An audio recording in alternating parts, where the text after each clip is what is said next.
Talking with former New Jersey Governor Chris Christie. Good morning, Governor. Welcome back. Thank you for having me, Hugh.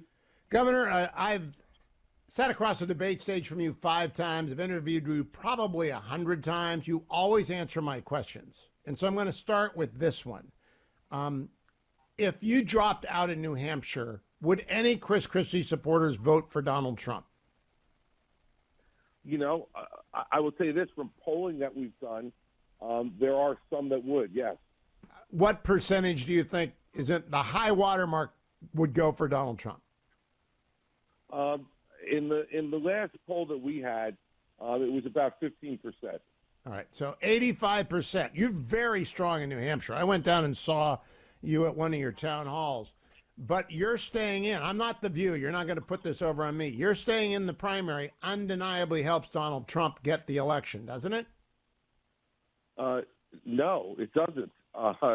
The fact is that we're going out. We're the only one running against Donald Trump.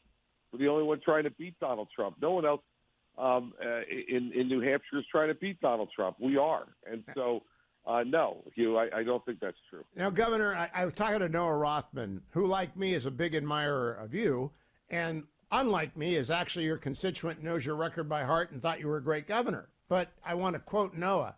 It is simply undeniable that he is hurting Nikki Haley and he is doing profound reputational harm to himself. I cannot understand what he is doing that is on the upside right now. How do you answer Noah? Well, first of all, Noah doesn't have the first idea of what he's talking about. The fact is that I'm running for president of the United States, and no one's voted yet. And I don't have an obligation to do anything other than to answer questions, tell the truth, run a good campaign, and try to win.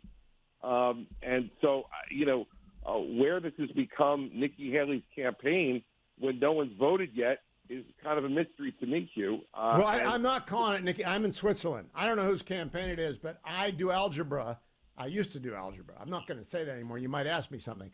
But I can do math. And if Chris Christie drops out, someone's going to benefit not named Donald Trump. Isn't that undeniable?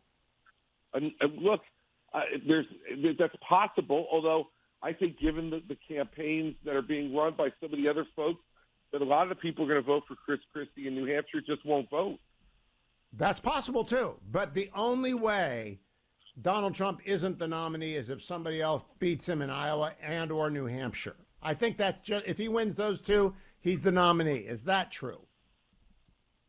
Well, I'm not exactly sure about that either, because we're in unprecedented times here. Every day there's a new legal challenge for Donald Trump that's brought on by his own conduct.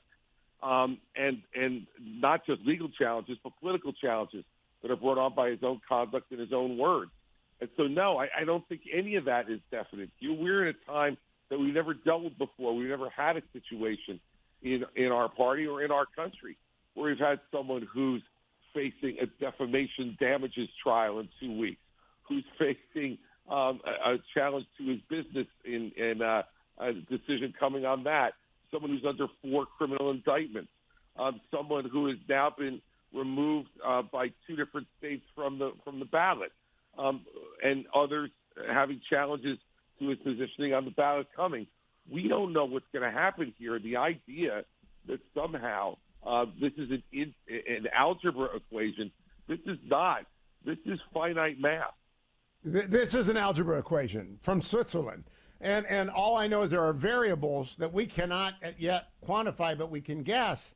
And it seems to me at this point, given the urgency in the world and the timing of the campaign, that the amount of spectrum left for major changes of the campaign has gone to almost zero, absent a natural event of some sort that I don't wish on anybody. And that therefore, Chris Christie, if Nikki Haley loses New Hampshire by 5% and you've got 10% or more, you will have elected Donald Trump president. Are you okay with that?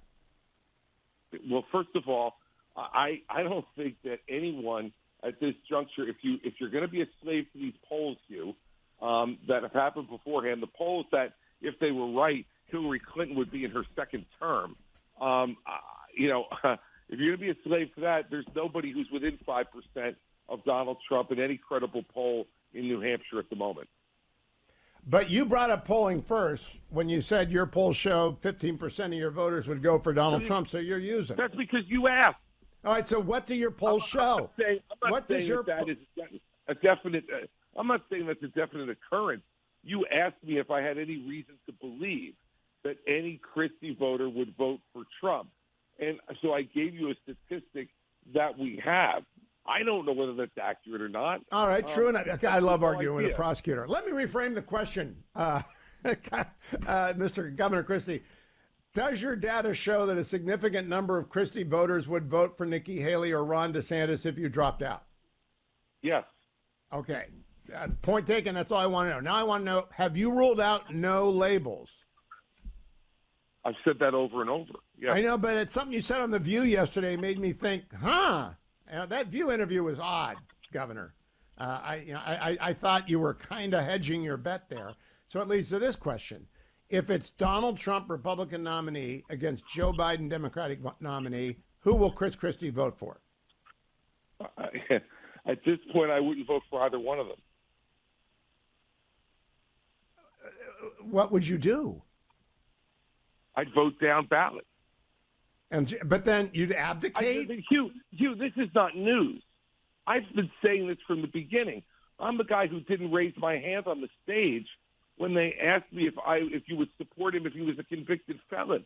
Yeah, I know, but support. So I don't understand how we're in. I have to tell you the truth, Hugh. You have interviewed me probably 100 times. I've never had a less substantive interview with you in my life. But it's actually the most substantive interview. We're down to the quarter stretch. This is not news, Hugh. I didn't raise my hand in August. If you think you're making news here, then you're not paying attention. The premise of the question in August was, if he was a convicted felon, would you vote for him? I don't think he's going to be a convicted felon. Well, by that's the way, your opinion. I know, and so I think what I'm asking you is my premise. If he's not a convicted felon, all right. I don't accept your premise. Come on, Governor, you're on redirect here. If he is the nominee, and I don't accept your premise. If he's convicted on appeal, would you vote for him?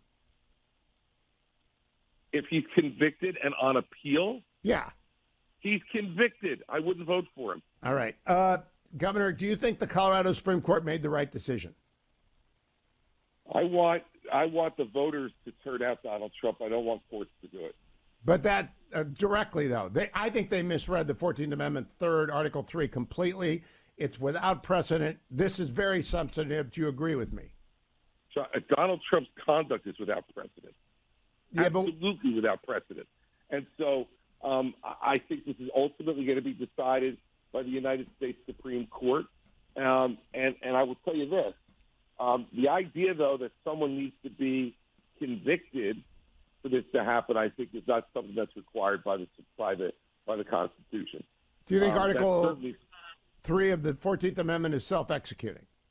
Yes. Oh, we disagree. Do you think it was appropriate for the Maine Secretary of State unilaterally to remove Donald Trump from the ballot in Maine? If I'm uneasy with courts doing it, I'm certainly uneasy with a Secretary of State doing it on his or her own. And if, for any reason, the former president is exonerated by the Supreme Court on the virtue of immunity or because of the vagueness of Jack Smith's challenges or the other prosecutions falling apart, and he is an unconvicted nominee of the Republican Party, will you vote for him? Hugh, I have said over and over again that he's unfit to be president of the United States. So under no circumstances. I've said this. He's unfit to be president of the United States based upon his conduct. And if you're unsure about that, all you have to do is listen to his interviews with you. Interviews with you tell me that he is completely unfit to be president of the United States. Do you think Governor DeSantis and Governor Haley are fit to be president of the United States? Yes. Okay, so if one of them is the nominee, you will support them? Absolutely. Governor Christie, thank you. When are you going to tell us what the final decision is on whether you're staying in New Hampshire or not? What?